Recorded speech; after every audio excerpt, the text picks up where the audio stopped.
Safe रखना। सारे stations पे एक ही ऐड दिखते हैं, कोरोना को है भगाना। हाथ धो लो, नहा लो, हाथ धो लो, नहा लो और घर से बाहर ना निकलो। Corona won't have a chance bro, oh corona won't have a chance bro।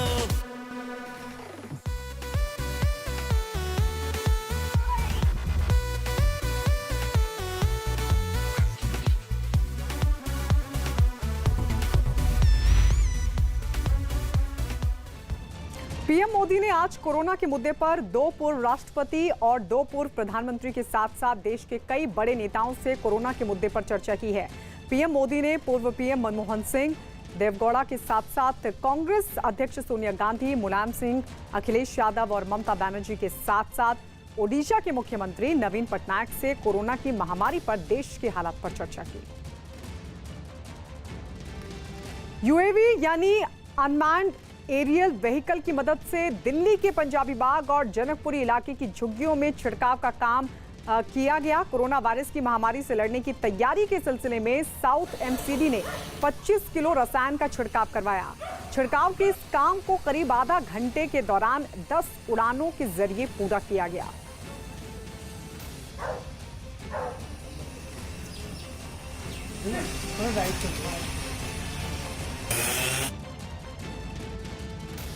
PM Modi ने कोरोना के खिलाफ जारी जंग में एकजुटता दिखाने के लिए देश के लोगों से रात 9 बजे 9 मिनट के लिए घरों की लाइट बंद कर घरों के दरवाजे या बालकनी पर आकर दिया, मोमबत्ती या मोबाइल फोन की टॉर्च जलाकर रोशनी करने की अपील की है। पीएम मोदी की इस मुहिम को सोशल मीडिया पर भी जबरदस्त समर्थन मिल रहा है। पीएम ने खुद इस मुहिम से जुड़ा एक वीडियो शेयर किया है, जिसमें गाने के जरिए मुहिम को सफल बनाने की अपील की गई है। रविवार को सब अपने अपने घर के खिड़की दरवाजे या बालकनी में आके खड़े होना। रात को ठीक 9 बजे 9 मिनट के लिए दियों को जलाना, रोशन करना हर कोना। बत्तियां बुझाना पूरे घर की और दिमाग की जलाना। दिया ना हो तो मोमबत्तियां टॉर्च ले आना, वो भी ना हो तो अपने फोन का फ्लैश। यूपी के बरेली में लॉकडाउन के बीच पुलिस लोगों के साथ जानवरों का भी ख्याल रख रही है। लॉकडाउन के बीच सड़कों पर भूखे जानवरों को डीआईजी खाना खिला रहे हैं। उन्होंने शहर में घूम रहे बंदरों को भी खाना खिलाया। पुलिस इसके साथ ही शहर में लॉकडाउन किसी भी सूरत में ना तोड़ा जाए, इस पर भी लगातार अपनी नजर बनाए हुए है।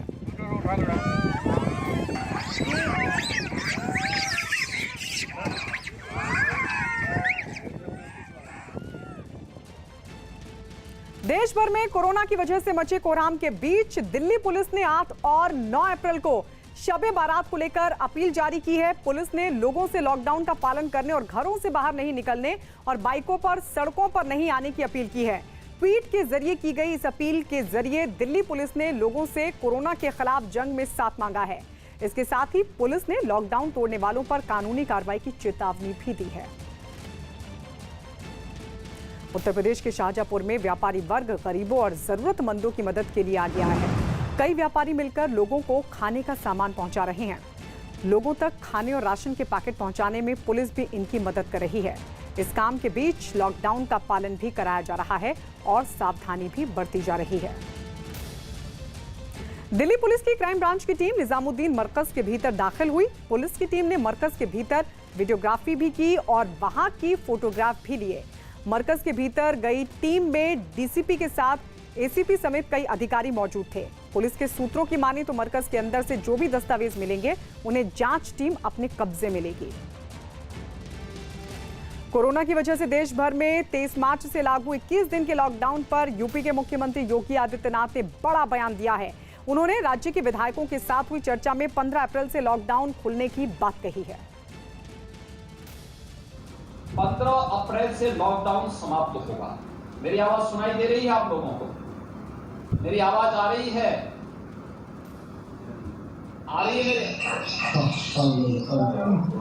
हाथ से इशारा करके बता दीजिए मेरी आवाज पहुंच रही है? तो मैं चाहूंगा दो कार्य। एक, 15 अप्रैल से लॉकडाउन को हम खोलेंगे।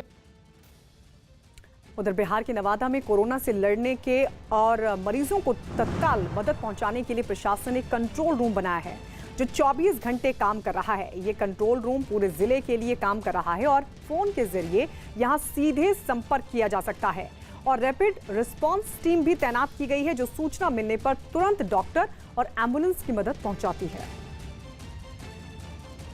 उत्तर प्रदेश के फिरोजाबाद में तबलीग से लौटे 4 लोगों के कोरोना पॉजिटिव पाए जाने के बाद इलाके में दहशत का माहौल है।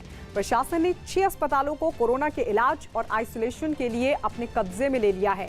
इसके अलावा प्रशासन कोरोना मरीजों के संपर्क में आए लोगों पर भी अपनी नजर बनाए हुए है। उत्तर प्रदेश के महाराजगंज में 6 लोगों को कोरोना पॉजिटिव पाया गया है। ये लोग उन 21 लोगों में शामिल थे जो हाल ही में दिल्ली के निजामुद्दीन मरकज से लौटे थे। जैसे ही इन 6 लोगों के बारे में जानकारी मिली, पता चला उन 4 गांव को सील कर दिया गया जहां इन लोगों का घर था और साथ ही डीएम ने गांव के आसपास के 3 किलोमीटर के दायरे में लोगों के आने जाने पर भी पूरी तरीके से रोक लगा दी है और गांव वालों को घर पर ही रहने के सख्त निर्देश भी जारी कर दिए हैं। उत्तर प्रदेश के बुलंदशहर में लॉकडाउन के नियमों की खुलेआम धज्जियां उड़ाई जा रही हैं। दुकानें खुली हैं और सड़कों पर लोग बेधड़क घूम रहे हैं। लोग ना ही सोशल डिस्टेंसिंग का पालन कर रहे हैं और ना ही मास्क पहन रहे हैं। बाजारों और सड़कों पर लोगों की भीड़ भी दिख रही है। प्रशासन की सारी कोशिशें नाकाम हो रही हैं। पुलिस नियम तोड़ने वालों पर केस भी दर्ज कर रही है लेकिन लोग मानने के लिए तैयार नहीं हैं। तो तस्वीर आप देख रहे हैं किस तरीके से चारों तरफ भीड़ ही भीड़ दिखाई दी। दुकान भी खुली जबकि लॉकडाउन है और ऐसे में सिर्फ जरूरी सेवाओं को छूट है, बाकी तमाम दुकानें बंद है। सब कुछ बंद है, बावजूद इसके कई जगह दुकानें खुली हुई थी। लोग सड़कों पर इधर उधर घूमते नजर आए।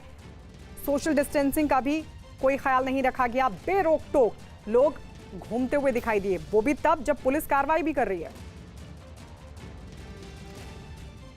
उत्तर प्रदेश के बरेली में लॉकडाउन के बीच पुलिस लोगों के साथ जानवरों का भी ख्याल रख रही है। लॉकडाउन के बीच सड़कों पर भूखे जानवरों को डीआईजी खाना खिला रहे हैं। उन्होंने शहर में घूम रहे बंदरों को भी खाना खिलाया। पुलिस इसके साथ ही शहर में लॉकडाउन किसी भी सूरत में तोड़ा ना जाए, इस पर भी नजर बनाए हुए है।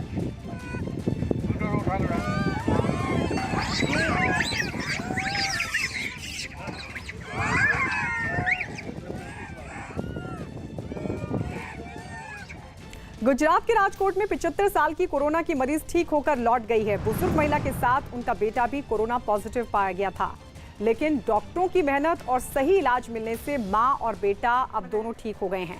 ताज़ा रिपोर्ट नेगेटिव आने के बाद दोनों अस्पताल से घर जाने के लिए निकले। अस्पताल के स्टाफ ने तालियां बजाकर उन्हें विदा किया।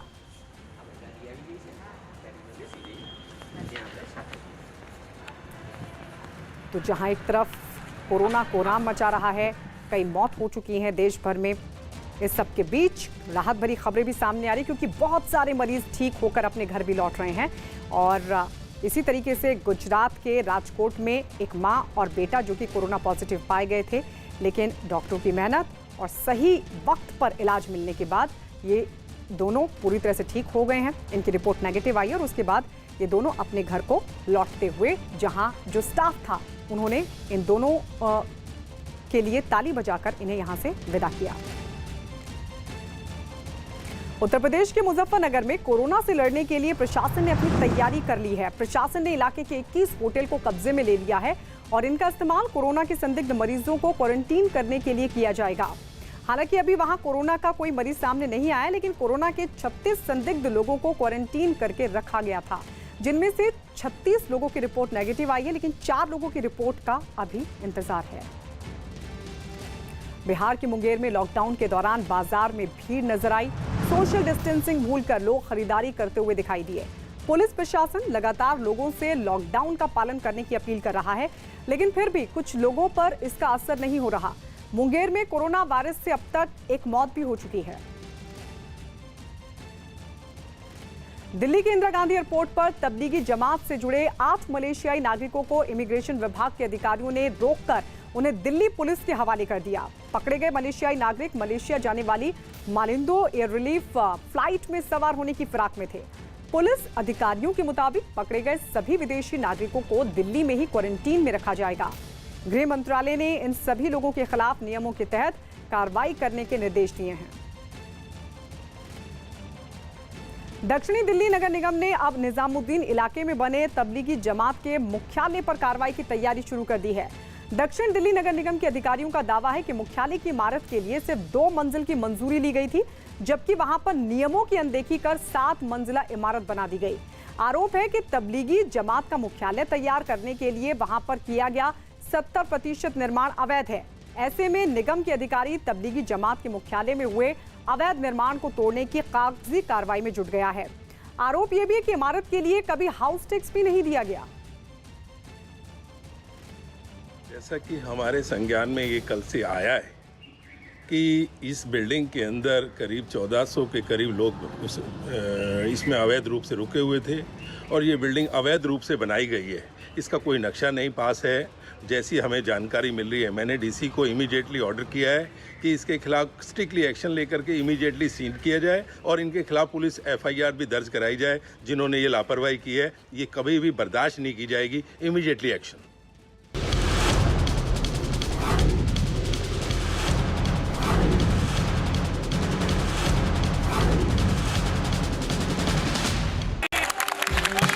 जब आप गांव से लेकर मेट्रो तक की सफर तय करते हैं तब आपको मुद्दे पता चलते हैं। आप भी आइएगा जरूर बाजी। क्या बात। Thank you so much. Thank you. Please आप मुझे लिफ्ट दे सकें? किसी अनजान व्यक्ति को लिफ्ट देते समय सावधान रहें। घर कब आओगे? हादसा कभी भी कहीं भी किसी के भी साथ हो सकता है। हादसा देखिए सिर्फ न्यूज़ 18 इंडिया पर। कुछ सुनी सुनाई। बाघ जो है वो स्पिरिट है यहाँ पे। कुछ आंखों देखी। रात में देखा कि ये एक लाइट निकला। ये चमत्कार से कम नहीं है। माता के दरबार में आकर प्रसाद खा रहा है। कहानियां ऐसी जैसे कोई चमत्कार। नर्मदा की गहराइयों में अद्भुत शिव संसार बसता है। क्या छुपा है उनमें कोई गहरा राज? सारे सवालों के जवाब पाने के लिए हमें यह खतरा मोल लेना ही होगा। जान दांव पर लगाकर भी लेकर आएंगे आधी हकीकत आधा फसाना। सिर्फ न्यूज़ 18 इंडिया पर। कहीं कई मासूम जिंदगियां हैं दांव पर। कहीं किसी देश पर है सुपर पावर गिद्ध की नजर, तो कहीं किसी की नापाक हरकतों की। मेरे पास बहुत सारा एविडेंस है। साजिश देखिए सिर्फ न्यूज़ 18 इंडिया पर।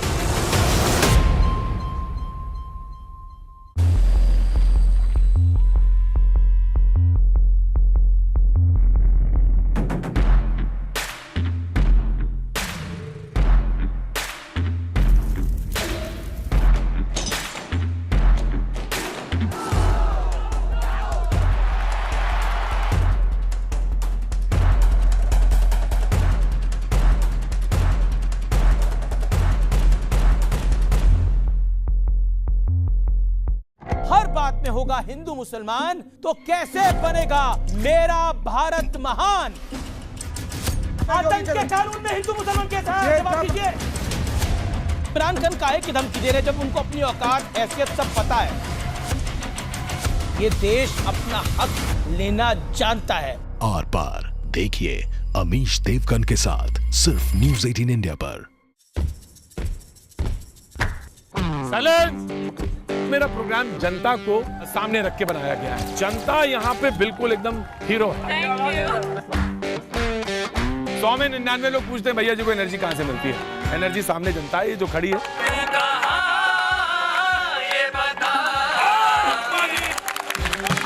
जब आप गांव से लेकर मेट्रो तक की सफर तय करते हैं तब आपको मुद्दे पता चलते हैं। आप भी आइएगा जरूर बाजी। क्या बात। Thank you so much. Thank you. Please आप मुझे लिफ्ट दे सकें?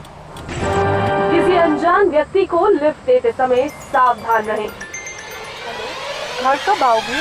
हादसा कभी भी कहीं भी किसी के भी साथ हो सकता है। हादसा देखिए सिर्फ न्यूज़ 18 इंडिया पर। कुछ सुनी सुनाई, बाघ जो है वो स्पिरिट है यहाँ पे। कुछ आंखों देखी, रात में देखा कि ये एक लाइट निकला। ये चमत्कार से कम नहीं है। माता के दरबार में आकर प्रसाद खा रहा है। कहानियां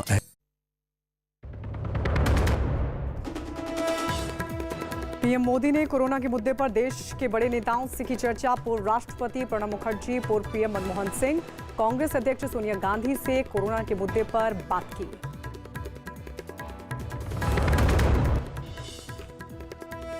देश में पिछले 24 घंटों में 472 नए मरीजों के सामने आने के बाद कोरोना के मामले बढ़कर 3374 हुए। अब तक 79 लोगों की मौत।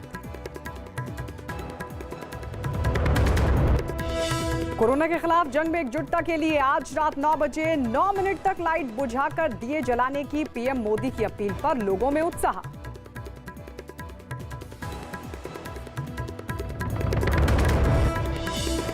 सीएम योगी आदित्यनाथ का बड़ा बयान, कहा तबलीगी जमात का मामला सामने नहीं आता तो यूपी में कोरोना को रोकने में सफल हो गए होते। लॉकडाउन से गंगा का पानी 40% तक साफ, यमुना के प्रदूषण में भी आई कमी।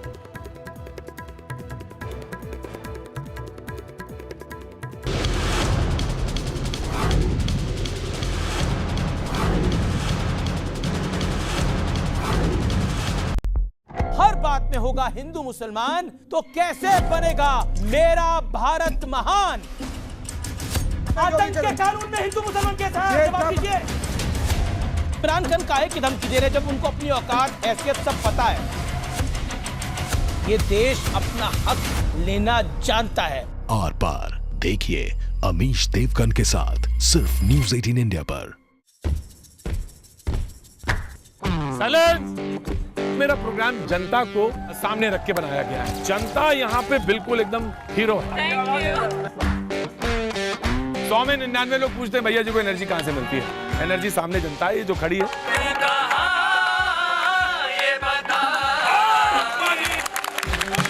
जब आप गांव से लेकर मेट्रो तक की सफर तय करते हैं तब आपको मुद्दे पता चलते हैं। आप भी आइएगा जरूर जी। क्या बात। Thank you so much. Thank you.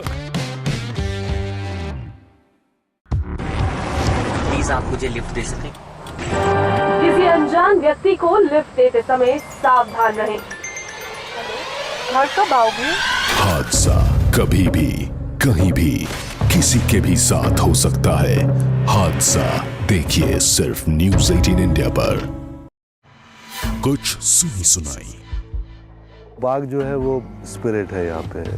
कुछ आंखों देखी, रात में देखा कि ये एक लाइट निकला। ये चमत्कार से कम नहीं है। माता के दरबार में आकर प्रसाद खा रहा है।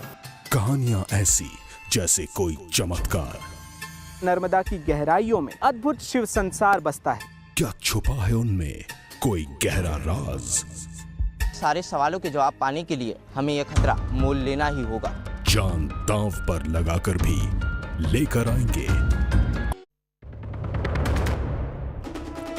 पीएम मोदी ने कोरोना के मुद्दे पर देश के बड़े नेताओं से की चर्चा। पूर्व राष्ट्रपति प्रणब मुखर्जी, पूर्व पीएम मनमोहन सिंह, कांग्रेस अध्यक्ष सोनिया गांधी से कोरोना के मुद्दे पर बात की। देश में पिछले 24 घंटों में 472 नए मरीजों के सामने आने के बाद कोरोना के मामले बढ़कर 3374 हुए। अब तक 79 लोगों की मौत।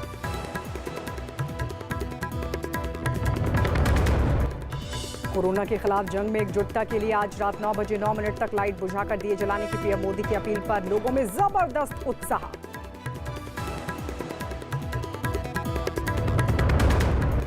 सीएम योगी आदित्यनाथ का बड़ा बयान, कहा तबलीग जमात का मामला सामने नहीं आता तो यूपी में कोरोना को रोकने में सफल हो गए होते।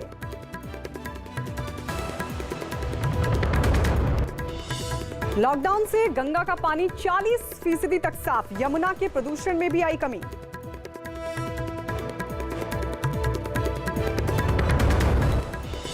जम्मू कश्मीर में पिछले 24 घंटे में सुरक्षा बल ने 9 आतंकियों को किया ढेर। कोरोना के बढ़ते खतरे को देखते हुए लोगों से अनजान लोगों को घर में ना छिपाने की अपील की।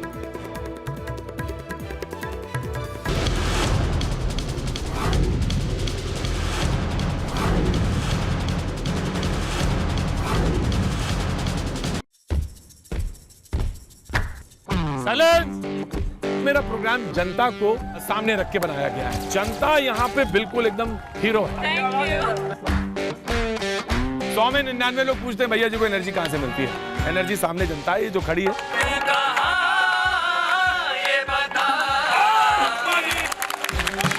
जब आप गांव से लेकर मेट्रो तक की सफर तय करते हैं तब आपको मुद्दे पता चलते हैं। आप भी आइएगा जुनूबा जी। क्या बात। Thank you so much. Thank you. Please आप मुझे लिफ्ट दे सकें। किसी अनजान व्यक्ति को लिफ्ट देते समय सावधान रहें। घर कब आओगे? हादसा कभी भी कहीं भी किसी के भी साथ हो सकता है। हादसा देखिए सिर्फ न्यूज़ 18 इंडिया पर। कुछ सुनी सुनाई, बाघ जो है वो स्पिरिट है यहाँ पे। कुछ आंखों देखी, रात में देखा कि ये एक लाइट निकला। ये चमत्कार से कम नहीं है। माता के दरबार में आकर प्रसाद खा रहा है। कहानियां ऐसी जैसे कोई चमत्कार। नर्मदा की गहराइयों में अद्भुत शिव संसार बसता है। क्या छुपा है उनमें कोई गहरा राज? सारे सवालों के जवाब पाने के लिए हमें यह खतरा मोल लेना ही होगा। जान दांव पर लगाकर भी लेकर आएंगे आधी हकीकत आधा फसाना, सिर्फ न्यूज़ 18 इंडिया पर। कहीं कई मासूम जिंदगियां हैं दांव पर, कहीं किसी देश पर है सुपर पावर गिद्ध की नजर, तो कहीं किसी की नापाक हरकतों की। मेरे पास बहुत सारा एविडेंस है। साजिश देखिए सिर्फ न्यूज़ 18 इंडिया पर।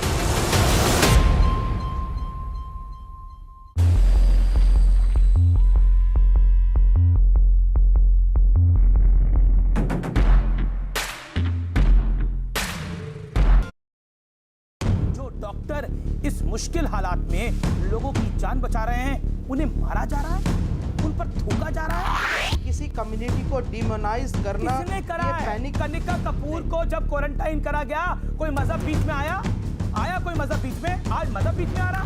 एक सेकंड रुको शोएब के भाई, रुको शोएब के भाई।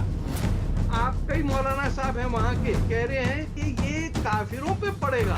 वो बेचारे गरीब लोग हैं जिनके साथ खड़ा होना। यहाँ भी राजनीति कर रहे हो, यहाँ भी हिंदू मुस्लिम शर्म आनी चाहिए। डरना नहीं मुस्कुराना है, मिलकर के इसको हराना है। अरे आया है क्यों तू निगोड़ा, अरे क्या है रे तूरे करोना। आप देख रहे हैं ये देश है हमारा, अमीश देवगन के साथ। नमस्कार, मैं हूं अमीश देवगन। चंद दिनों पहले पूरे देश ने ताली और थाली बजाकर कोरोना के कर्मवीरों यानी कोरोना वॉरियर्स, कोरोना योद्धाओं का अभिनंदन किया था। लेकिन इंदौर से लेकर दिल्ली तक और बिहार से लेकर गुजरात तक जो तस्वीर सामने आई है उसने पूरे देश को शर्मसार कर दिया है। इसकी एक वानगी मैं आपको दिखाता हूं।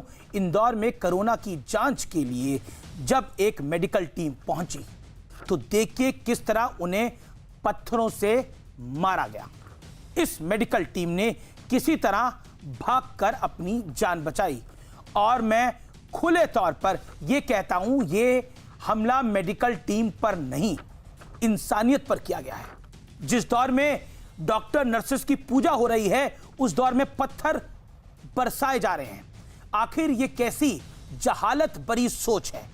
जो डॉक्टर इस मुश्किल हालात में लोगों की जान बचा रहे हैं उन्हें मारा जा रहा है, उन पर थूका जा रहा है। शर्म से डूब मरना चाहिए ऐसे जाहिलों को। बड़ा सवाल जमात के लोगों पर भी है जिन्होंने पहले तो कानून को ताक पर रखा, अब उनका इलाज कर रहे डॉक्टरों का भी वो अपमान कर रहे हैं। तो आज इसी पर होगी देश की सबसे बड़ी बहस।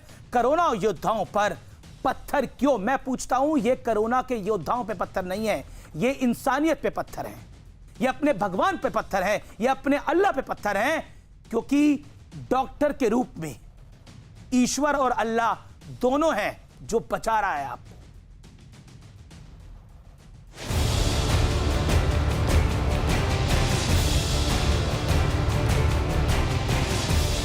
जिन डॉक्टरों और स्वास्थ्य कर्मियों को पूरे देश ने चंद दिनों पहले ताली और थाली बजाकर सलाम किया था, उनकी ये हालत देखकर किसी को भी शर्म आ जाए। लेकिन कुछ लोगों की बेशर्म सोच महामारी में खुलकर सामने आ रही है। इंदौर में कोरोना संक्रमितों की जांच करने पहुंची स्वास्थ्य विभाग की टीम पर लोगों ने पथराव कर दिया। स्वास्थ्य कर्मी जान बचाकर भागे। क्योंकि हमको पॉजिटिव के कोई कांटेक्ट की हिस्ट्री मिली थी तो हम वहाँ गए थे देखने के लिए। बस उन्होंने आए, हम लोग ने जैसे ही पूछना शुरू किया पत्थर फेंकना शुरू कर दिए दो लोग। पूरी फोर्स भी थी, सो दैट्स व्हाई हम लोग बच के आ गए, अदरवाइज बच नहीं सकते थे। जो हमारे शहर में वाकया पेश आया उसकी वजह से यकीन मानिए कि सारे मुल्क के लोगों के सामने शर्मिंदगी से गर्दन झुक गई, शर्मसारी हुई। किन अफवाहों में आप लोग गिर गए। खुदा के लिए सोच समझकर कदम उठाएं। अब जरा बेशर्मी की ये तस्वीर भी देख लीजिए।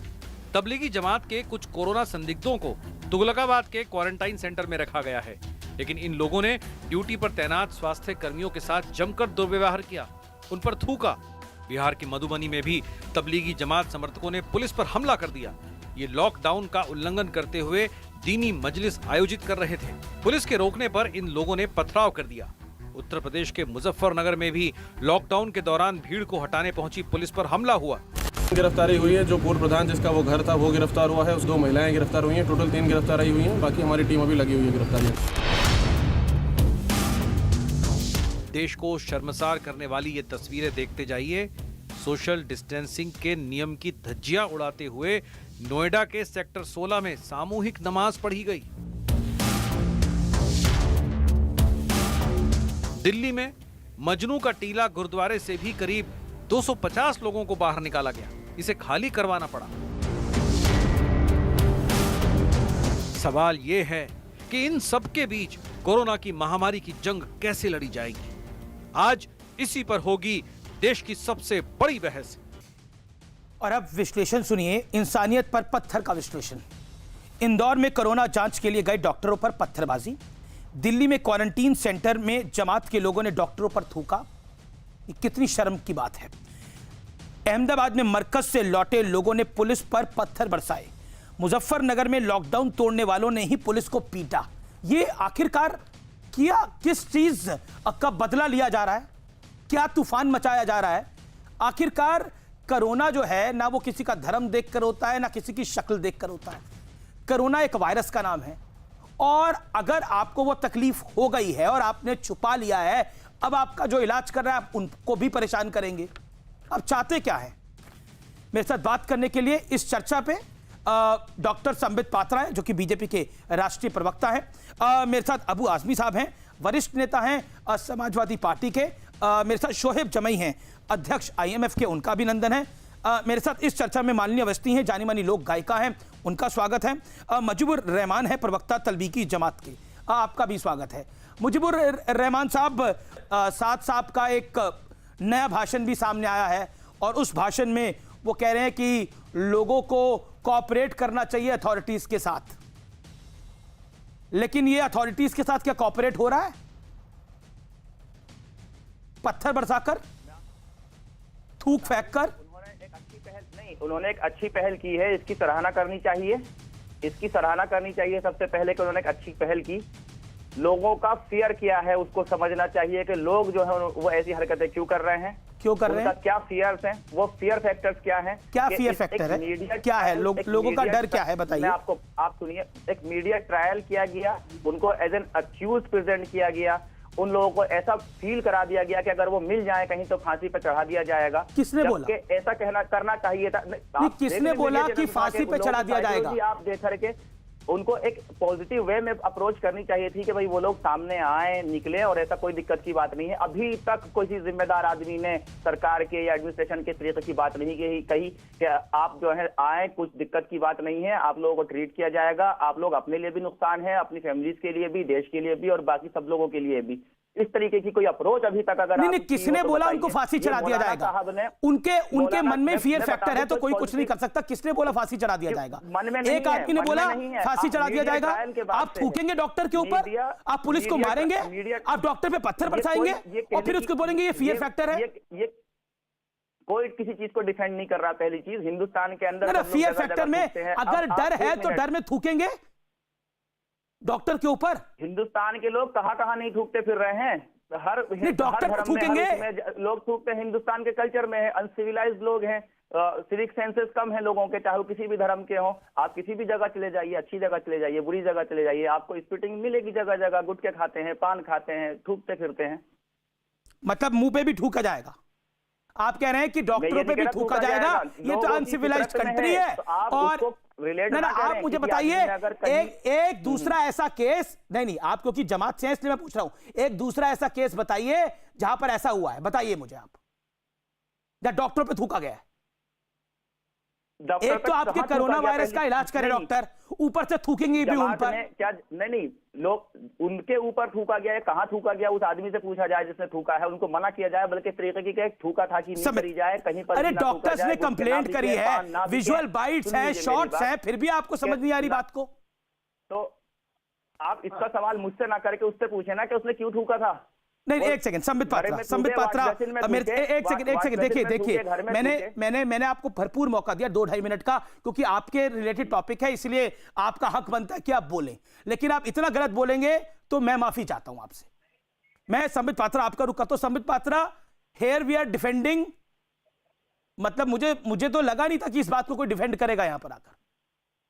मैंने बिल्कुल डिफेंड नहीं किया। अमीश भाई मुझे सिर्फ 1 मिनट का समय दीजिएगा। देखिए अभी मैं सुन रहा था, एक तो करेला ऊपर से नीचे चढ़ा, मतलब एक तो मिस्टेक किया है, और उसके बाद जिस प्रकार का जवाब उन्होंने दिया कि इंडिया के लोग क्या है, वो तो अनसिविलाइज्ड हैं, वो तो हर जगह थूकते हैं, वो तो थूकते फिरते हैं, ये उत्तर हमें मिल रहा है। अब मैं 5 प्रश्न पूछता हूं, 50 सेकंड में खत्म करूंगा। प्रथम प्रश्न, जहां तक मौलाना साद का सवाल है, आपके चैनल ने भी दिखाया है मौलाना साद ने क्या भाषण किया। उन्होंने कहा कि जो कोरोना है ये मुसलमानों के खिलाफ एक बहुत बड़ा षड्यंत्र है, मुसलमानों को अलग करने की साजिश है। उन्होंने कहा कि उस डॉक्टर पे विश्वास मत करना जो डॉक्टर अल्लाह से खौफ नहीं खाता है। अगर मौत आनी ही है तो नमाज पढ़ते हुए मस्जिद में मौत आ जाएगी, उससे बढ़िया मौत कोई हो ही नहीं सकती है। और कोरोना मुसलमानों का कुछ नहीं कर सकती है, उससे डरने की जरूरत नहीं है। ये भाषण आप सबने दिखाया है, और आज आके कुछ अपील कर दिया है, उस पे हो हल्ला हो रही है। मैं इतना कहना चाहता हूं, अगर इनका नियत सही था, नियत पाक था, तो ये छुपे क्यों हुए थे? अभी भी क्यों नहीं बाहर आ रहे? बाहर आते, लिस्ट अपने हाथ में लेकर आते और कहते देखिए ये वो लोग हैं जो देश के इन हिस्सों में गए हैं, और मैं फोन करता हूं, खुद मैं जमात का हेड हूं, मैं फोन करता हूं कि इन सब की जांच आप करिए। ये तो इनकी जिम्मेदारी बनती है, नंबर 1। नंबर 2 प्रश्न, और वह है कि देखिए पूरे देश में कहीं आपने सुना हो कि डॉक्टरों के ऊपर, खिड़की से बाहर पत्रकारों के ऊपर कोई थूक रहा हो? आपने कभी देखा है? और आपने कहीं सुना है पूरे देश में कि डॉक्टर कोरोना की जांच करने गया हो और उसके ऊपर पत्थरबाजी हो रही हो? तीसरा प्रश्न है, आप मस्जिदों में, कल आप देखिए मधुबनी बिहार में, यहाँ हमारी दीदी बैठी है हमारी नीचे, आप उनसे पूछिए मधुबनी बिहार में किस प्रकार से जो पुलिस जाती है कि मरकज से जो लोग आए मस्जिद के अंदर थे उनके सैंपल्स लेके आएगी, उनके ऊपर फायरिंग हो जाती है, उनको गोली से मारने की कोशिश होती है। बेंगलुरु के अंदर मस्जिद से कॉल दी जाती है कि अगर कोई आशा वर्कर और कोई हेल्थ वर्कर गलती से आपके घर में कोरोना सैंपल लेने आ जाए तो ना केवल उससे नहीं कोऑपरेट करना है, उसको भगा देना है। उसके बाद चीफ मिनिस्टर और डिप्यूटी चीफ मिनिस्टर को बोलना पड़ता है ऐसा कृपया मत करिएगा। और ये कोई 2 मस्जिदों में नहीं है, आज मेरठ में देखिए, आज बिजनौर में देखिए, हर जगह इस प्रकार की कॉल हो रही है। आखिर क्यों? मैं इसे हिंदू मुसलमान बिल्कुल नहीं बनाना चाहता हूं, मगर ये चीजें दिल में दर्द करती है। 5वां प्रश्न, आखिरी प्रश्न, वीजा रूल्स, आखिरी प्रश्न है, 5वां प्रश्न मैं खत्म कर दूंगा।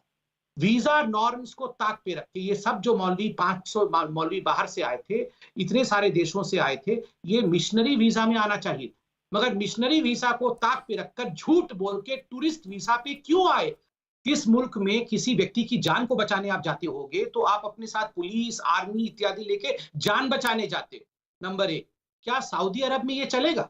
क्या सऊदी अरब में किसी पुलिस के ऊपर कोई जमात पत्थर मारने की हिम्मत कर सकता है? वही गोली से मार दे। जी जी जी। क्या आप बताइए ये जमात बड़ा है या मक्का मदीना बड़ा है? मक्का मदीना बंद हो गया, मगर इनका जमात और जमात को डिफेंड करने वाले वो बंद नहीं हो रहे। अबू आजमी, जो दृश्य सामने आ रहे हैं और जो जमात ने करा, और उसके बाद जिस तरह डॉक्टरों पे थूक फेंकना, पत्थर मारने को डिफेंड किया जा रहा है, कहा ये एक फियर मॉन्गरिंग है, डरे हुए हैं लोग। क्या डरे हुए लोग ऐसा करते हैं अबू आजमी साहब?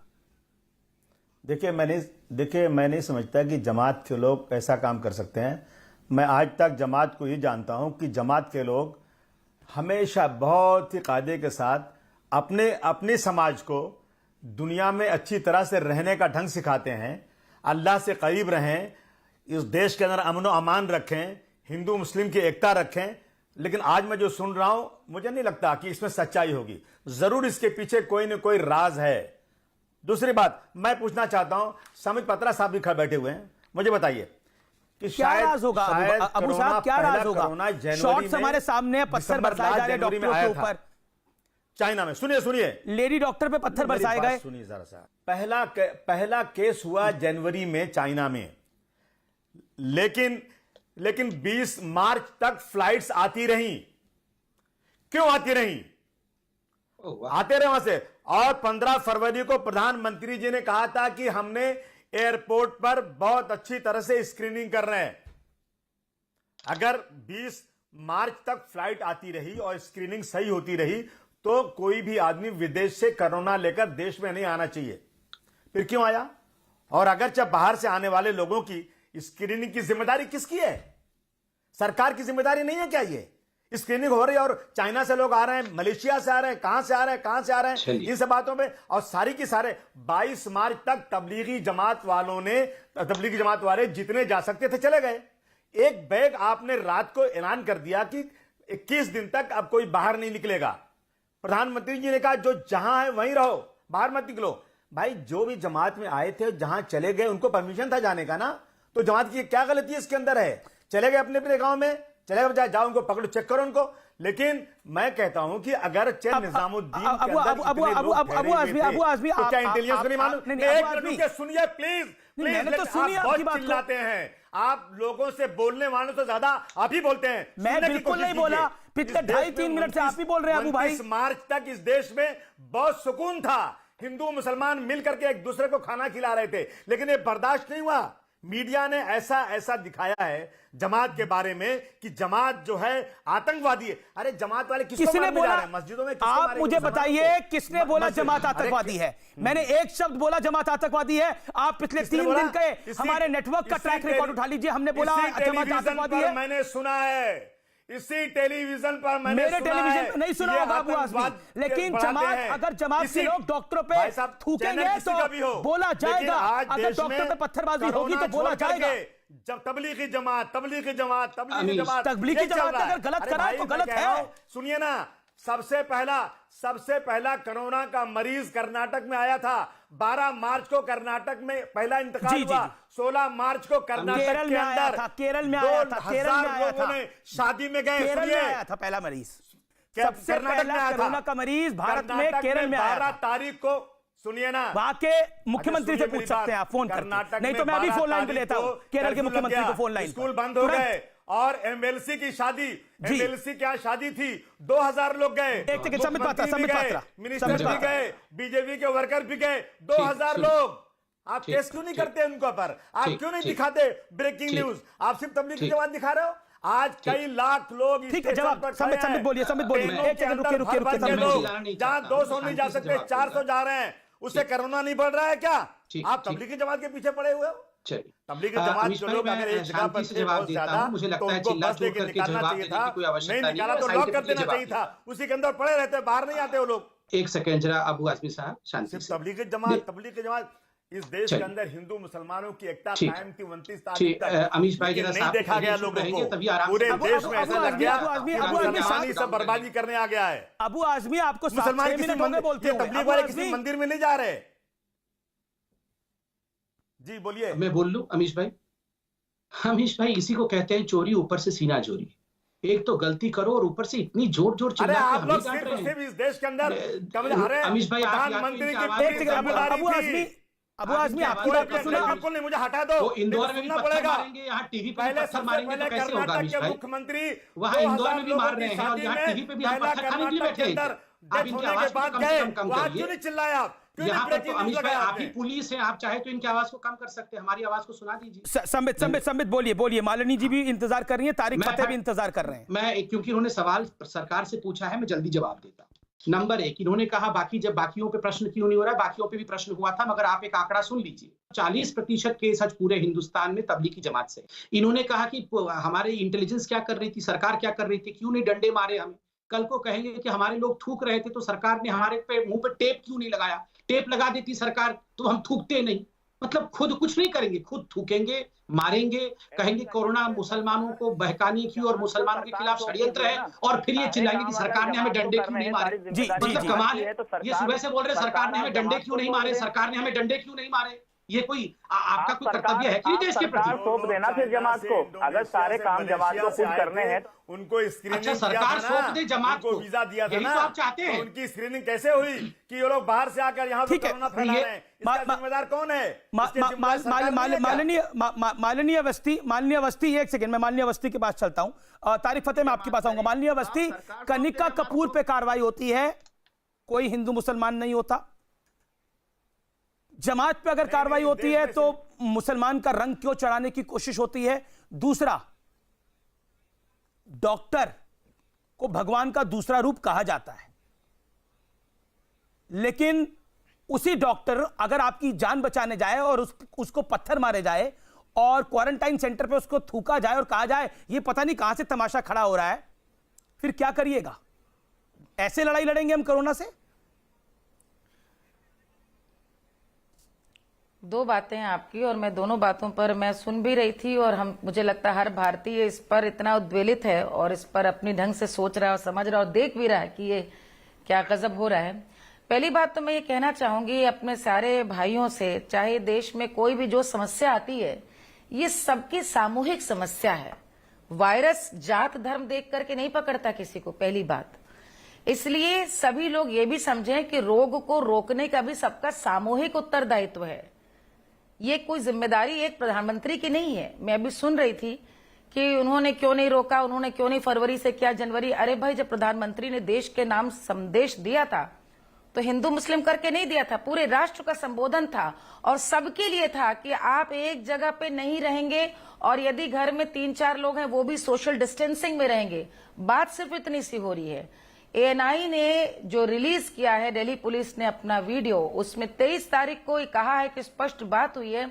उन्होंने उसमें कहा कि कुछ ही लोग हमारे 100-150 लोग रह गए हैं, और हम सब ने देश के सामने देखा कि 2100 लोग तो शायद आज सुबह निकले हैं, और पूरे देश भर में लोग यदि थे भी, और बार बार कह रहे हैं कि सरकार को हमने बता दिया, बड़ी अच्छी बात है, जिम्मेदारी थी। यदि ऐसी कोई मजलिस चल रही थी जिसमें विदेश से भी लोग आए हुए थे और अचानक लॉकडाउन हो गया, समझा जा सकता है। लेकिन ऐसी स्थिति में आप स्वयं सामने आए, आज तो सोशल मीडिया भी है, छिपने के लिए, और जहां करीब करीब रहेंगे तो आप समझिए कि ये रोग और बीमारी आप ही के लिए घातक है। आपको जो संरक्षक दे रहा है उसके लिए भी घातक। ये बीमारी ऐसी, और ऐसा नहीं कि दुनिया में किया जा रहा है, ये तो देश में, भारत में हो रहा, पूरी दुनिया में ये फैला हुआ है। दूसरी बात जो आपने कही डॉक्टरों वाली, मेरे पिताजी अमीश प्रादेशिक सेवा में थे, जो PMS कहते, प्रोविंशियल मेडिकल हेल्थ सर्विसेज में डॉक्टर थे। तो जिला अस्पताल में, मैं तो मेडिकल कैंपसेस में, अस्पताल के में हमारा घर हमेशा हुआ करता था। तो आप कह सकते हैं मेरा बचपन मरीजों के बीच में पल के मैं बड़ी हुई हूं, और मैंने हमेशा देखा है कि डॉक्टर को भगवान की तरह से पूजा गया। मेरे पिताजी ने पैसा नहीं कमाया, लेकिन कितना सम्मान उनका था कि गांव के लोग हो, कोई भी उनके पास जो कुछ होता था, घर के जामुन हो चाहे गन्ने का रस हो, वही लेकर आते थे जब स्वस्थ होके जाते थे। टीकाकरण जिस समय होता था, जब टीकाकरण शुरू हुए चेचक के या गर्भवती स्त्रियों के लिए भी, आप याद करिए 70s के दशक की बात बता रही हूं मैं, उस समय भी स्वास्थ्य कर्मियों का बड़ा विरोध होता था, जल्दी टीका लगाने के लिए तैयार नहीं होते थे। बहुत धीरे धीरे पोलियो के जब टीके तक बात आई है 90 के दशक में, तब धीरे धीरे, तब भी बहुत शंका होती थी। मेरे पति जिलाधिकारी थे, हम लोग ये बात सुनते थे, मेरे पिताजी के भी अनुभवों से, कि बहुत मुश्किल होता है समझाना वहां पर कि ये हम, उनको षड्यंत्र हमेशा लगता था कि हमेशा इसके पीछे कहीं ना कहीं कोई साजिश तो नहीं सरकार की। और इतने सालों में भारतवर्ष ने इतनी तरक्की की है, हम कहां से कहां पहुंच गए। मुझे आज बहुत फक्र और गर्व होता है कि शायद विश्व के बहुत तथाकथित आधुनिक और प्रगतिशील कहे जाने और समझे जाने वाले देशों से ज्यादा अच्छी तरह हिंदुस्तान ने कोरोना वायरस के इस आपदा को संभाला है। भारत में लॉकडाउन एक आसान निर्णय नहीं था। आज यहाँ के डॉक्टर्स की मिसाल तो दुनिया में दी जाती है जी। जिस समय हम और आप घर से बाहर नहीं निकल रहे हैं और मास्क पहन के निकल रहे हैं, वहां पे डॉक्टर जान की पे खेल कर, और पुलिसकर्मी भी, यदि आपके लाभ के लिए देवदूत बन के आपकी गली में जा रहे हैं, तो जिस प्रकार का ये लिंचिंग है, मैं इसलिए लिंचिंग शब्द का इस्तेमाल कर रही हूं क्योंकि भारत ये लिंचिंग ही है, ये लिंचिंग, लेकिन ये लिंचिंग है जो हम लोगों ने देखा है इंदौर में दृश्य, जो हमने देखा है मुंगेर में दृश्य, जो हमने कर्नाटक में, ये लिंचिंग है जी। और आज मैं देख रही थी डॉक्टर जकिया को बोलते हुए आज एक चैनल पे, और उनको मुझे सलाम करते हुए जी आया कि उन्होंने कहा कि हमको यहाँ पे प्रोटेक्शन मिला है, हम बिल्कुल नहीं डरे, हम कल फिर जाएंगे। और उन्होंने कहा कि हमें मुस्लिम बस्तियों से बहुत अच्छा सहयोग भी मिला है। कुछ महिलाएं थी जो हमारे सहयोग कर रही थी, लेकिन न जाने कैसे अचानक जैसे कोई अफवाह आई, न मीडिया न देश की सरकार, कोई हिंदू मुस्लिम नहीं कर रही। और आप भी कृपया मेरे सभी मुस्लिम भाइयों से बहुत हाथ जोड़ करके आदर पूर्वक ये निवेदन है, संवेदनशील जाति धर्म को होकर मत होइए। सिर्फ भारतीय अबू आजमी कुछ कहना चाह रहे हैं। तारिक फतेह का ऑडियो हमारे पास आ रहा है अभी, मैं फिर तारिक फतेह का रुख कर सकता हूं। अबू आजमी कुछ कहना चाह रहे हैं। अबू आजमी नहीं, मैं ये कह रहा हूं कि बहुत अच्छी बहन बात कर रही है कि हिंदू मुस्लिम नहीं होना चाहिए, लेकिन ऐसी मीडिया में जबरदस्त तरीके से चल रहा है। अरे मीडिया वाले और जगह क्यों नहीं दिखाते हैं? दिल्ली के बस स्टॉप पे लाखों लोग हैं, वो ब्रेकिंग न्यूज नहीं है क्या? लाखों लोग चले जा रहे हैं पैदल, सोशल डिस्टेंसिंग खत्म हो गई है, ये ब्रेकिंग न्यूज नहीं है क्या? तो ये अब सिर्फ जमात के पीछे पड़े हुए हैं। उनकी मजबूरी भी सुनिए जरा, उनकी बात भी सुनिए जरा सा। मैडम सुनिए ना, उनकी जरा बात भी सुन लीजिए ना, कि जो लोग जब तक बस ट्रेन चालू थी लोग चले गए, एक बैग जब 4 घंटे पहले अनाउंस हो गया तो जो लोग अंदर थे वो अंदर थे, बाहर तो नहीं निकले, उसको लॉक कर देते आप, कोई बाहर निकल ही नहीं पाता। तो फिर इतनी बड़ी वो करने की जरूरत क्या? आज मैं मुंबई में बहन जी मुंबई में चिल्ला रहा हूं मैं, लोग यहां पड़े हैं, लोगों को खाने को नहीं है, लोगों के पास घर भी नहीं है, कैंसर का इलाज कराने आए थे, पूरा परिवार पड़ा हुआ है, न खाने को मिल रहा है न जाने को मिल रहा है। क्या करेंगे लोग? कहीं न कहीं बाहर निकलेंगे तो बोलेंगे ये लोग जो है कोरोना फैला रहे हैं। ऐसे लाखों लोग परेशान हैं आज। तो सरकार की तरफ से जो इसके अंदर प्रिकॉशंस होना चाहिए, जो मदद होना चाहिए, वो शायद 5% भी नहीं मिल रही आज। इसका क्या रास्ता है? मजबूरी लोगों को कुछ है, लेकिन इस बात को ऐसा हुआ बना के पहले तो मैं उनकी बात का जवाब देना चाहती हूं। एक सेकंड बहन 29 मार्च के पहले सब हिंदू मुसलमान मिलकर एक साथ बांट रहे थे, सब चल रहा था, लेकिन मीडिया ने इसको इतना ज्यादा फैला दिया, जमात तबलीगी जमात, मस्जिद। एक सेकंड, तारिक फतेह कुछ कहना चाह रहे हैं। तारिक फतेह कुछ कहना चाह रहे हैं। एक सेकंड, मीडिया ऐसा चिल्ला रही है ना कि जैसे कि बहुत बड़ा कोई वो। देखिए आप मीडिया को देखिए, अबू आजमी आपका मीडिया पे कोई गुस्सा हो सकता है, लेकिन मैं आपको बताऊं, अगर लोगों की भीड़ थी तो दिखाया गया लोगों की भीड़ थी, बताया गया लोगों की भीड़ है। तारिक फतेह आप तबलीग के लिए जो 2 दिन से चल रहा है उतना आज तक किसी को नहीं दिखाया गया, और मैं आपको गारंटी से कहता हूं, अरे बस करो भाई, तबलीग के लोगों का किरदार बताऊंगा। देखिए कुछ लोग गलत हो सकते हैं, मुझे नहीं मालूम, लेकिन तबलीग का किरदार दिखाऊंगा आपको। तबलीग के लोग कभी जिंदगी में ऐसा काम नहीं कर सकते। तारिक फतेह बोलिए आप, वजह क्या है, एक्शन का रिएक्शन, प्रॉब्लम क्या है, इसकी इंक्वायरी पहले होना चाहिए। नवनीश, 1 सेकंड गैप तो इनको बोलो दो, ये मस्जिद नहीं है या कंटिन्यूस बोले जा रहे हैं आप। देखिए ये जो बात कह रहे हैं कि तबलीगी जमात का कोई ऐसा शख्स नहीं कर सकता है, तो मेरी तो फैमिली तबलीगी जमात की है, मैं जानता हूं।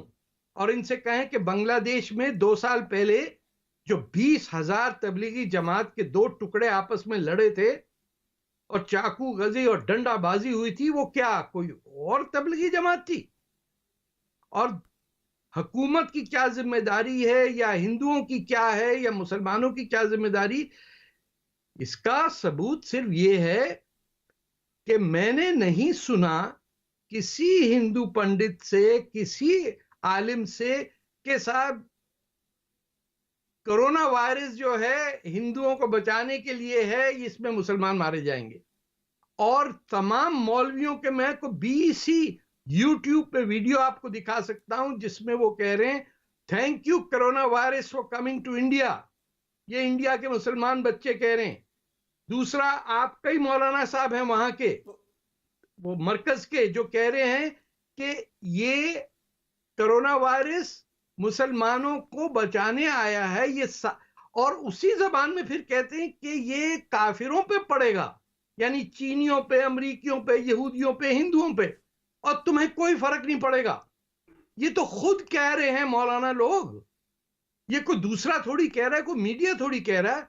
ये किसने कहा? मौलवियों से जाके यूट्यूब पे हजारों बयान हैं, और यहां पे भी हमारे कनाडा में भी ये आपकी तबलीगी जमात बैठी हुई है, यहां पे भी वही शरारत होती है कि दोगली बातें करना, दरवाजे के ऊपर आके एकदम मासूम शक्ल बना के कहना कि हम तो सर दावत देने आए हैं, और जिसने ज्यादा बात की उस पर कुफर का इल्जाम लगा देते हैं। तो आपसे सबसे ज्यादा आपके जो वो फंसने वाले लोग हैं वो तो मुसलमान हैं। आपने उनकी लीडरशिप पे ऐसा कब्जा किया हुआ है कि वो बोल ही नहीं सकते, और जो बोले आपके खिलाफ आप कुफर का इल्जाम लगा देते। अबू आजमी अबू आजमी अबू आजमी बात को मानने को तैयार नहीं हो। देखिए क्या सरकमस्टांसेस है। देखिए मेरा जो तजर्बा है, मैं किसी को सपोर्ट नहीं कर रहा हूं, मैं बिल्कुल नहीं सपोर्ट कर रहा हूं, लेकिन मेरा तजर्बा है कि तबलीग वाले जमीन के नीचे मरने के बाद क्या होगा, आसमान के ऊपर अल्लाह के लिए क्या करना है।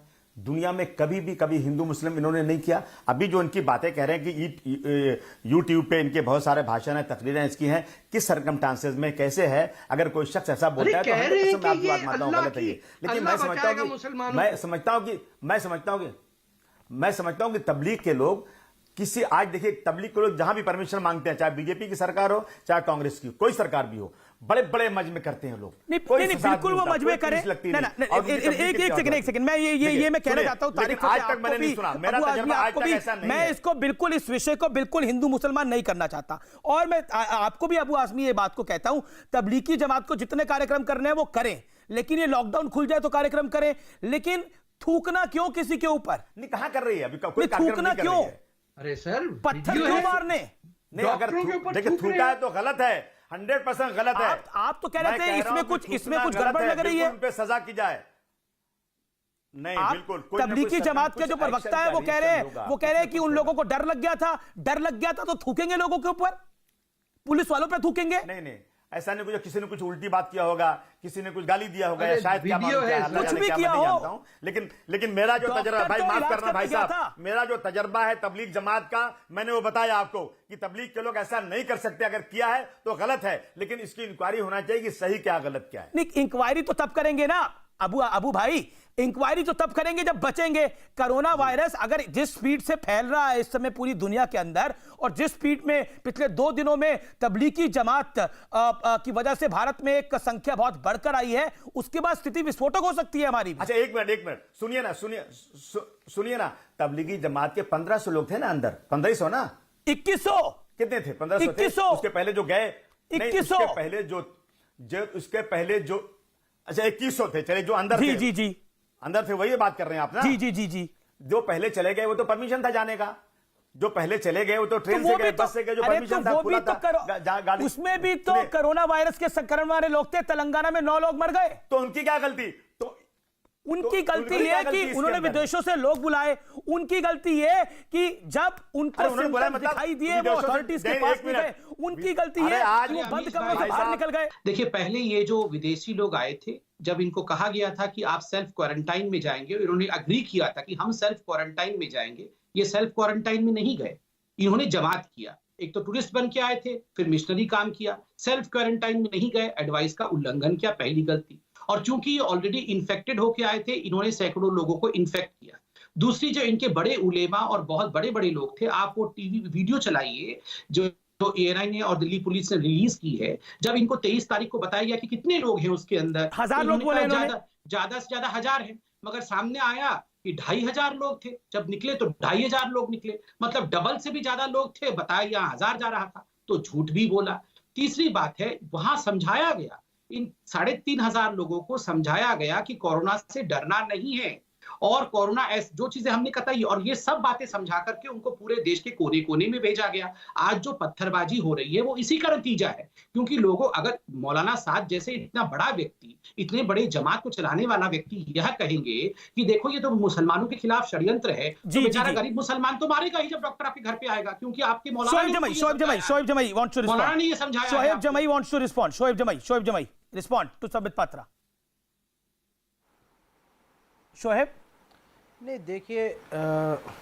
देखिए अमीश जी, मैं हमेशा से मेरा एक अलग अंदाज़ रहा है डिबेट करने का, वो चूँकि पॉलिटिकल और सामाजिक के कारणों से, लेकिन आज मैं खुद एक तबलीग जमात का मेंबर हूँ और तबलीग की जमात से बचपन से जुड़ा रहा हूँ। तो मैं तो लोगों के लिए दुआएं करना चाहूँगा कि अल्लाह ताला हिंदुस्तान को और हिंदुस्तान के तमाम लोगों को, बल्कि पूरी इंसानियत को इस बीमारी से बचाए और तमाम लोगों को, इंसानियत को सेव करे। यही मैं बिल्कुल। और दूसरी बात यह है कि मैं यह समझता हूँ कि चाहे उन डॉक्टरों के लिए भी तो दुआ करिए जो तबलीगी जमात वालों का इलाज कर रहे हैं, और उनको बद्दुआ दीजिए जो उन पर थूक फेंक रहे हैं, जो उन पे पत्थर मार रहे हैं। नहीं करिए ना। ये इंदौर की घटना हो या फिर देखिए, चाहे इंदौर की घटना हो या फिर मुजफ्फरनगर में जहां अभी पुलिस वालों पे हमला किया गया, वो सारी शर्मनाक है, उसका कोई डिफेंड नहीं कर सकता है। लेकिन यहाँ से सवाल ये है कि बिल्कुल नहीं डिफेंड करना चाहिए। मौलाना साद साहब ने खुद अपील की पूरे देश के लोगों से, मुसलमानों से, मैं भी अपील कर रहा हूँ। लेकिन मेरा ये मानना है कि किसी कम्युनिटी को डिमोनाइज करना ये पैनिक क्रिएट करता है और एक सही उदाहरण नहीं। किसने करा है? मैं बोल रहा हूँ कनिका कपूर को जब क्वारंटाइन करा गया, कोई मजहब बीच में आया कोई मजहब बीच में? तो मौलाना साद में मजहब कैसे आएगा? समझनी पड़ेगी। नहीं, एक सेकंड, मौलाना साद में मजहब कैसे आएगा बीच के अंदर? कैसे आया? जब कनिका कपूर में मजहब बीच में नहीं आया, जब वसुंधरा राजे सिंधिया की बात हुई तब मजहब बीच में नहीं आया, जब दुष्यंत सिंह की बात हुई तब मजहब बीच में नहीं आया, आज मजहब बीच में आ रहा है।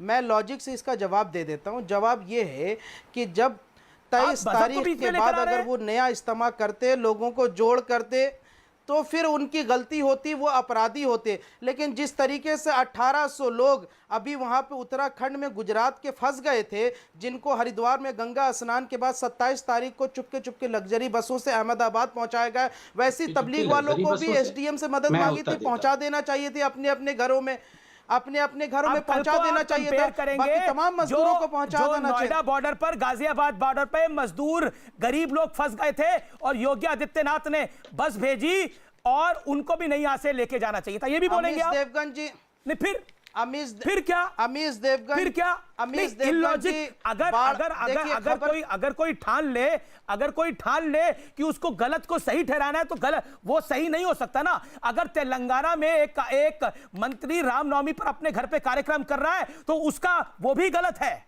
क्योंकि ये वक्त नहीं है। भाई मैं कह रहा हूं कि हरिद्वार में 1800 लोग अहमदाबाद का मामला बोला 1800 मौलाना आपने बात को कर लिया अपनी। तारिक फतेह कुछ कह रहे, संबित रुकिए, तारिक फतेह जांच के सिर्फ एक, मान लीजिए मैं आपको बहस एक नुक्ते पे, बहस सिर्फ एक नुक्ते पे है कि क्या मौलाना साद मोहम्मद ने अपने वीडियो में अपनी कांग्रेगेशन को ये नहीं कहा कि तुम फिक्र नहीं करो, ये कोरोना वायरस मुसलमानों को कुछ नहीं करेगा? क्या इन्होंने खुद अपनी मस्जिद के अंदर नहीं कहा? अरे बिल्कुल नहीं कहा, झूठ बात कर रहे हैं। मौलाना साद साहब, ऑडियो है। मौलाना साद साहब ने कहा कि जब ये बीमारी खत्म हो जाएगी, अब आप सुन लीजिए जवाब, जब ये बीमारी खत्म हो जाएगी तो तुम्हारे दिलों में ये यकीन ना आ जाए कि हाथ मिलाने से बीमारी फैल जाएगी, इसलिए आप वो यकीन ना मानो। हाँ, अभी बीमारी का दौर है तो एहतियात बरतिए और डॉक्टरों से दिखाइए। जो वीडियो आप लोगों ने नहीं चलाई, मीडिया ने नहीं चलाई, जिसको आप गलत बोल रहे हैं। मौलाना साद का बयान था कि ये मुसलमानों को मुसलमानों से अलग करने की साजिश है। ईमान का मतलब समझते हैं, तारिक फतेह मुसलमान है, आप ईमान का मतलब समझते हैं ना? दिलों का यकीन और जाब्ता क्या होता है? दिलों का यकीन अल्लाह पे होता है और जाब्ता होता है कि जो मोहम्मद सल्लल्लाहु अलैहि वसल्लम ने जो सुन्नतें बताई हैं, पुलिस को सियासी अमल बना दिया। आप आधा अधूरा वीडियो ऑडियो चला के मौलाना साद साहब को बदनाम करने के अल्लाह के सब लोगों को तबलीगी जमात को बदनाम कर रहे हैं। और ये 2100 लोग नहीं थे। एक सेकंड रुकिए, ऑडियो डाउन करिए जरा, ऑडियो डाउन करिए। कोरोना वायरस नाम की बीमारी है, ये 2100 लोग नहीं थे। मीडिया ने अपने आप इन 2100 लोगों को क्रिएट किया, इन 2100 लोगों को खड़ा कर दिया। ये 2100 लोग कहीं नहीं थे, ये 2100 लोग थे ही नहीं। और भारत की कोरोना लिस्ट जो है वो ऐसे ही बढ़ गई है पिछले 2 दिनों के अंदर। सरकारें परेशान हैं, आपको शायद पता नहीं है। तेलंगाना की सरकार परेशान है, कर्नाटक की सरकार परेशान है, केरल की सरकार परेशान है, यूपी की सरकार परेशान है, महाराष्ट्र की सरकार परेशान है, राजस्थान की सरकार परेशान है, केंद्र की सरकार परेशान है। डॉक्टर कह रहे हैं हमें फोर्स ज्यादा चाहिए इनका इलाज करने के लिए, और आप कह रहे हैं कि तबलीगी जमात को बदनाम करने की बात है। कोई किसी को बदनाम नहीं कर रहा, बदनाम नहीं कर रहा है, साजिश का शिकार बनाया जा रहा है। क्या साजिश? साजिश से बचना चाहती है। कौन साजिश कर रहा है? बलि का बकरा इसके बाद एसडीएम के कहने के बावजूद सपना बोले मेरा निवेदन है ना, ये तरीका गलत होगा। डिस्पर्स करने के लिए कोई कोशिश नहीं। देखिए 23 तारीख को एसडीएम से मदद मांगने के बावजूद भी उनको मदद नहीं दी गई। मैं और किसी को डिस्पर्स करने की कोशिश नहीं गई। संबित बात देखिए, मेरा निवेदन है, मैं सबको मौका दे रहा हूं पूरा बोलने का। स्पेशल पास दे रही है। इंडिया गेट में कल सारे लोग पकड़े गए। एक सेकंड शोएब जमाई, आप अपने नाम के साथ डॉक्टर लगाते हैं कि नहीं लगाते? प्रोफेसर लगाते हैं? एक सेकंड रुको शोएब जमाई, रुकिए शोएब जमाई, बात सुनिए। आप मेरा ऑडियो डाउन करा देंगे? किसी का ऑडियो डाउन नहीं हुआ है, ऑडियो किसी का डाउन नहीं हुआ है। मैं किसी का ऑडियो डाउन नहीं करता, ये मैं काम नहीं करता, लेकिन कोई किसी के बीच में बोलेगा तो ऑडियो डाउन करना पड़ता है। सवाल पूछता हूं, मेरा ऑडियो डाउन करा देते हैं आप लोग? बिल्कुल नहीं, आपका ऑडियो आ रहा है, पूछिए, मुंह बंद करवाएंगे। अपनी बेगम से पूछ लीजिएगा। भाई हम तो आपका ऑडियो डाउन नहीं करा, पूछ लेंगे और सरकार की बेगम से भी पूछ लेंगे। ठीक है, कुछ भी बोलते हैं आप लोग, ऑडियो डाउन कर दिया, ऑडियो डाउन कर दिया। एक सेकंड, आप लोग इस गंभीर बीमारी को दिल्ली सरकार पे जवाब देखिए, आप हल्का कर रहे हैं। ये लड़ाई छोटी मोटी नहीं है। अमेरिका का राष्ट्रपति कह रहा है, मैंने कल भी कहा था कि मेरे यहां 1 लाख लोगों की जान जा सकती है, और उसके मुंह पे शिकन नहीं थी। और हमारे देश के प्रधानमंत्री कह रहे हैं कि मैं सबको बचाऊंगा। निर्णय हमें करना है कि हम बचना चाहते हैं कि नहीं बचना चाहते। मैं ब्रेक के बाद वापस आ रहा हूं। डरना नहीं, मुस्कुराना है, मिलकर के इसको हराना है।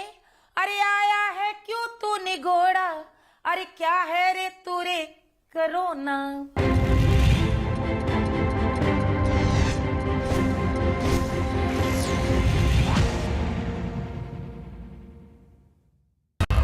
सिर्फ न्यूज 18 इंडिया पर कहीं कई मासूम जिंदगियां हैं दांव पर, कहीं किसी देश पर है सुपर पावर गिद्ध की नजर, तो कहीं किसी की नापाक हरकतों की। मेरे पास बहुत सारा एविडेंस है। साजिश देखिए सिर्फ न्यूज 18 इंडिया पर।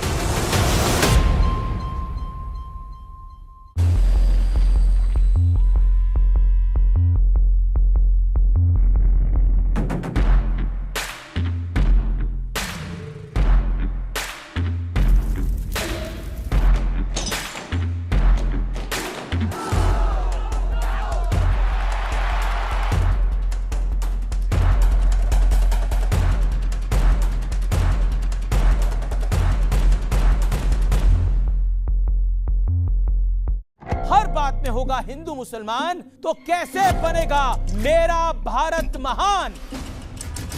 आतंक के कानून में हिंदू मुसलमान कैसा है, जवाब दीजिए। इमरान खान काहे की धमकी दे रहे जब उनको अपनी औकात हैसियत सब पता है। ये देश अपना हक लेना जानता है। आर पार देखिए अमीश देवगन के साथ सिर्फ न्यूज 18 इंडिया पर। मेरा प्रोग्राम जनता को सामने रख के बनाया गया है। जनता यहाँ पे बिल्कुल एकदम हीरो है। 100 में 99 लोग पूछते हैं भैया जी को एनर्जी कहाँ से मिलती है। एनर्जी सामने जनता है, ये जो खड़ी है।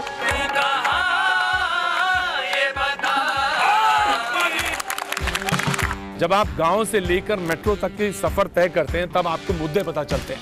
आप भी आइएगा जरूर बाजी। क्या बात, thank you so much, thank you. Please आप मुझे लिफ्ट दे सकें? किसी अनजान व्यक्ति को लिफ्ट देते समय सावधान रहें। घर कब आओगे? हादसा कभी भी कहीं भी किसी के भी साथ हो सकता है। हादसा देखिए सिर्फ न्यूज़ 18 इंडिया पर। कुछ सुनी सुनाई, बाघ जो है वो स्पिरिट है यहाँ पे। कुछ आंखों देखी, रात में देखा कि ये एक लाइट निकला। ये चमत्कार से कम नहीं है। माता के दरबार में आकर प्रसाद खा रहा है। कहानियां ऐसी जैसे कोई चमत्कार। नर्मदा की गहराइयों में अद्भुत शिव संसार बसता है। क्या छुपा है उनमें कोई गहरा राज? सारे सवालों के जवाब।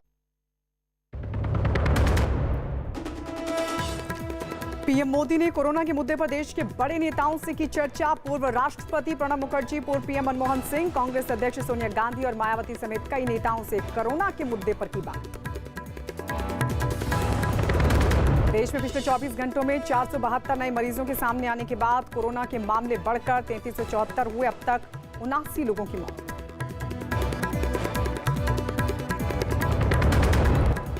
कोरोना के खिलाफ जंग में एकजुटता के लिए आज रात 9 बजे 9 मिनट तक लाइट बुझाकर दिए जलाने की पीएम मोदी की अपील पर लोगों में उत्साह।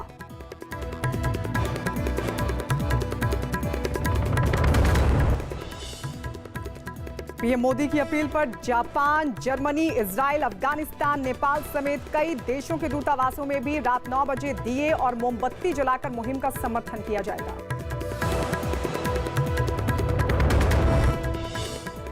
सीएम योगी आदित्यनाथ का बड़ा बयान, कहा तबलीगी जमात का मामला सामने नहीं आता तो यूपी में कोरोना को रोकने में सफल हो गए होते।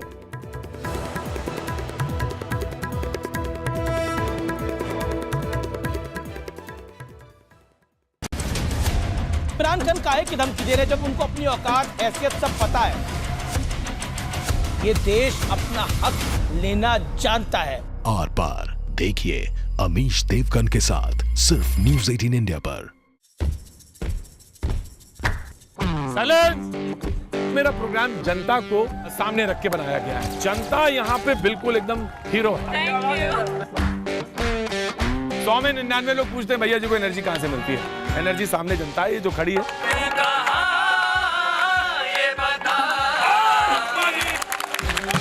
जब आप गांव से लेकर मेट्रो तक की सफर तय करते हैं तब आपको मुद्दे पता चलते हैं। आप भी आइएगा जरूर बाजी। क्या बात, thank you so much, thank you.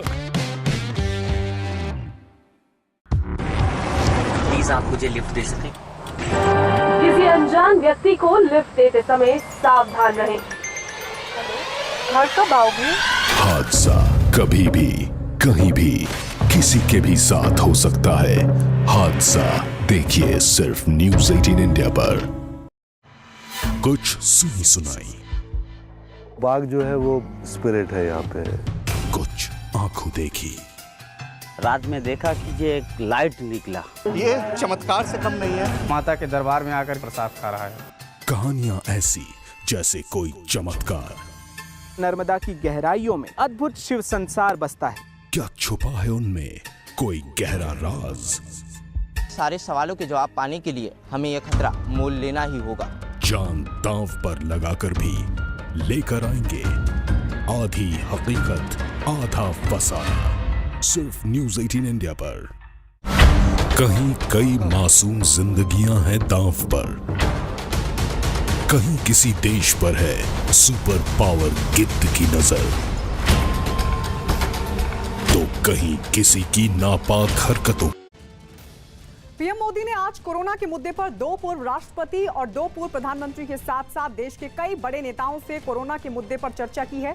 PM Modi ने पूर्व पीएम मनमोहन सिंह, देवगौड़ा के साथ साथ कांग्रेस अध्यक्ष सोनिया गांधी, मुलायम सिंह, मायावती और ममता बनर्जी के साथ साथ ओडिशा के मुख्यमंत्री नवीन पटनायक से कोरोना की महामारी पर देश के हालात पर चर्चा की।